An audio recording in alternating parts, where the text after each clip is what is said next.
What is going on, everyone? Welcome back to the channel. Today we have the Season 3 preview for Season 3 of our Madden 18 Jaguars franchise. Normally what I like to do with this is break it down into two videos, one offense, one defense, and show you the preseason highlights. But unfortunately that's not going to be able to happen this time around, as for some reason my capture card did not want to record. Well, it recorded, but for some reason I don't think it saved it.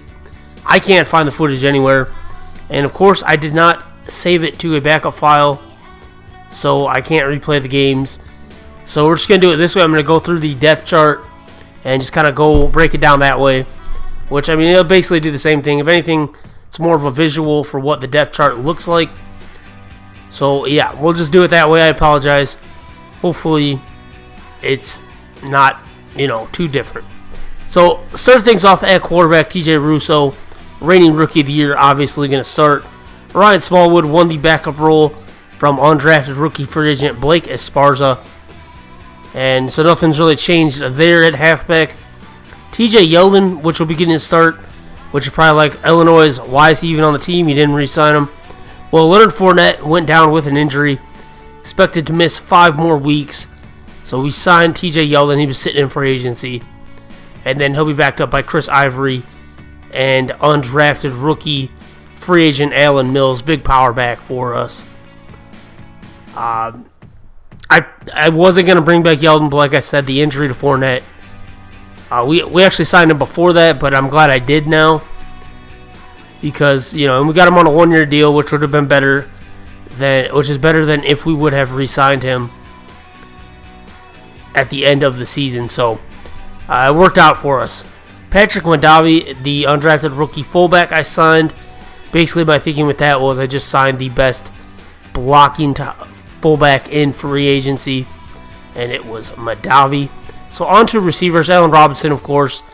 Not much has changed here at all. Allen Robinson will be our number one guy. Led the NFL in receptions or receiving yards last year. He's top 4 in pretty much everything. And then Marquise Lee and D.D. Westbrook will be the other guy on the outside, and Westbrook in the slot. And then first round pick Keyshawn Norris out of Alabama is our first guy off the bench, Walter Dixon. And then late round pick Keelan Crowell. He had suffered an abdominal tear. He's expected to miss about the first month of the season.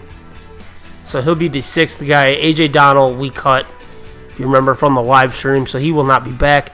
On to tight end, which is probably the most baffling part on the offensive side of things.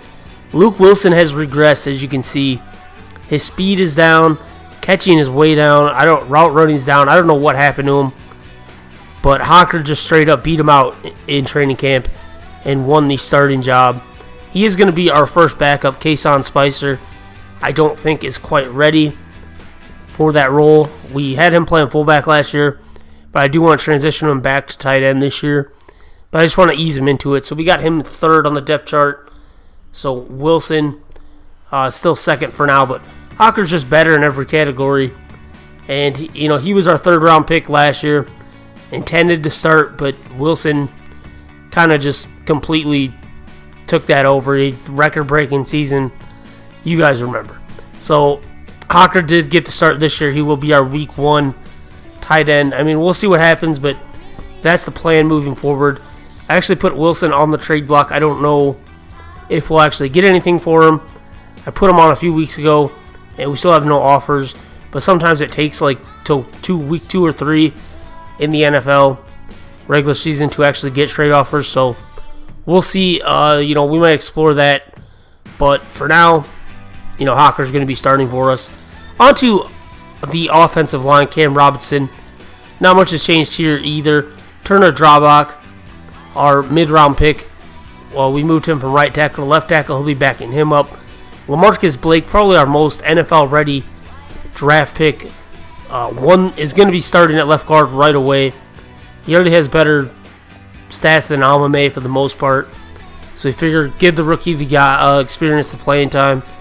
And then Almame, he kind of let us down last year anyway.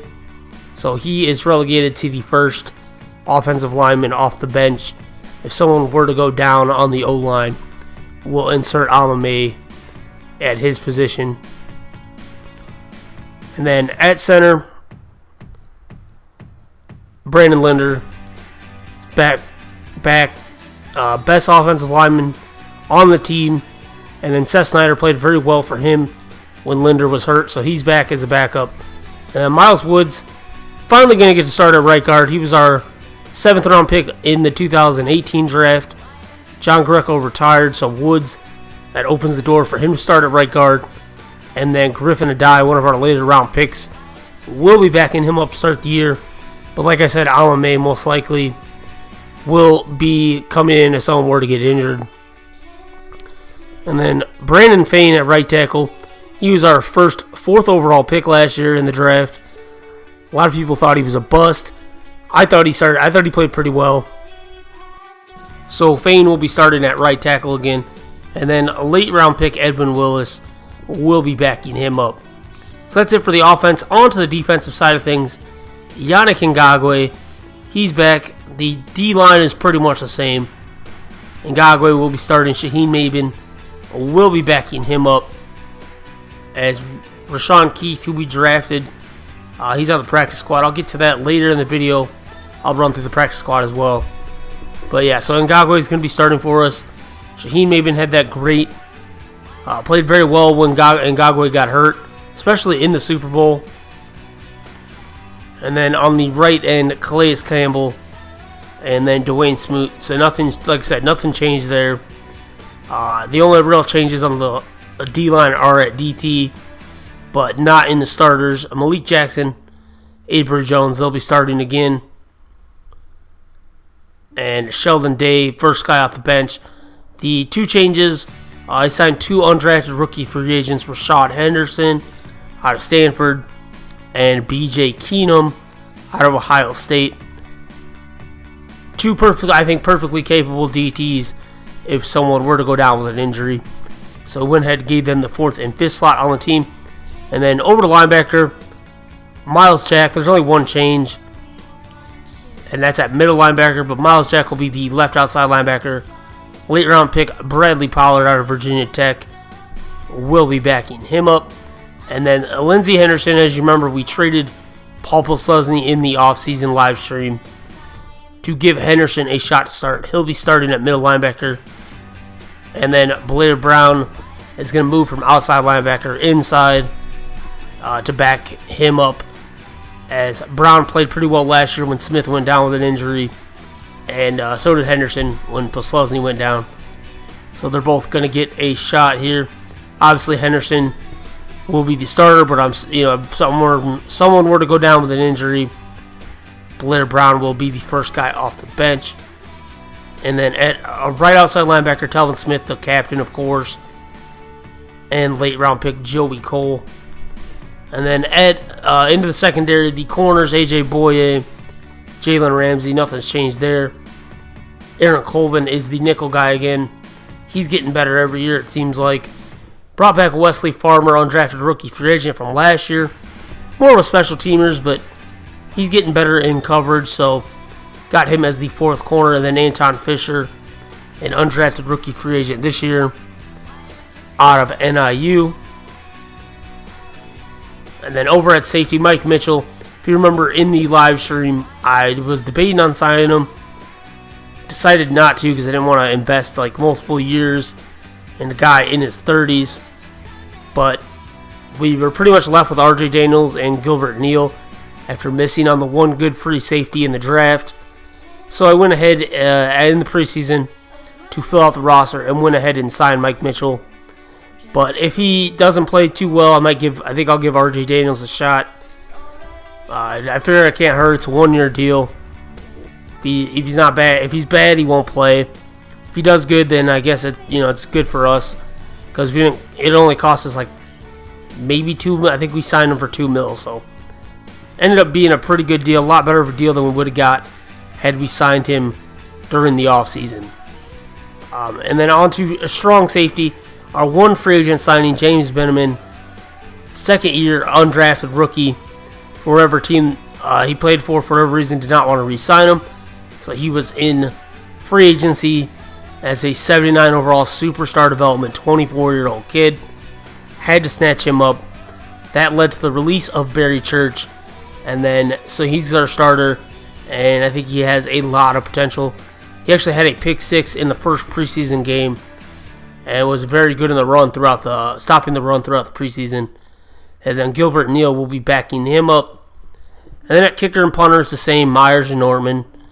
Same with kick return, punt return, Marquise Lee, Westbrook backing him up, Westbrook doing the punt returning. Kickoff specialist, James Myers. Long snapper, Brandon Linder. And then third down running back, we're actually going to do TJ Yeldon instead of Ivory. And then, of course, when Fournette's back, he'll go back to that role. So that is our active roster. Looking at our practice squad roster, some of these guys are familiar names from the draft. Others are guys I signed in the preseason just to fill out the roster. That being Deion Faulkner, undrafted rookie wide receiver. Didn't feel comfortable giving him a spot over Walter Dixon. And then Mac Maben was a late round pick for us. Rajon Fitzgerald, undrafted rookie we signed. Andrew Cruz, same thing. Rashawn Keith, I talked about him earlier, was a later round pick for us. Pretty good pick, but I couldn't justify giving him the spot on the roster over Shaheen Maben after the way Maben played last year. But if someone were to go down on the D-line, Rashawn Keith will probably be signed pretty quickly off our practice squad. And then Elion Harrison, a middle round pick for us. Kind of a bust. We'll see what he does in the practice squad, if he gets better or not, if he can make the team. And then Javonte Herron, undrafted rookie. And Trevon Lane, same thing. I wanted to put him on the roster, but again, I couldn't justify keeping him on the roster over someone like RJ Daniels or Gilbert Neal. And then DeMarcus Booth, if you guys remember, he was our Mr. Irrelevant. We had the final pick in the draft, and judging by his combine scores, he looked like he might have been a steal with the last pick, but he was not. He is terrible. But I figured I'd give him a chance anyway, so I put him on the practice squad. I don't expect him to do much, though. But that is the roster for Season 3. I think it is a better roster overall. We've got to have some of these young guys that are in bigger roles. They're going to have to step up and really help us out. But I think they can. And I think overall we have a very good shot of repeating and going back to the Super Bowl, trying to defend our championship. That's going to do it for today's video, guys. If you want to enjoy the Season 3 preview, smash that like button. Be sure to subscribe if you haven't already for more Madden 18 Jaguars franchise. Week 1 will be up on Friday against the Steelers. It should be a crazy one. AFC Championship rematch, that is. Till next time, guys, as always, thanks for watching. Peace.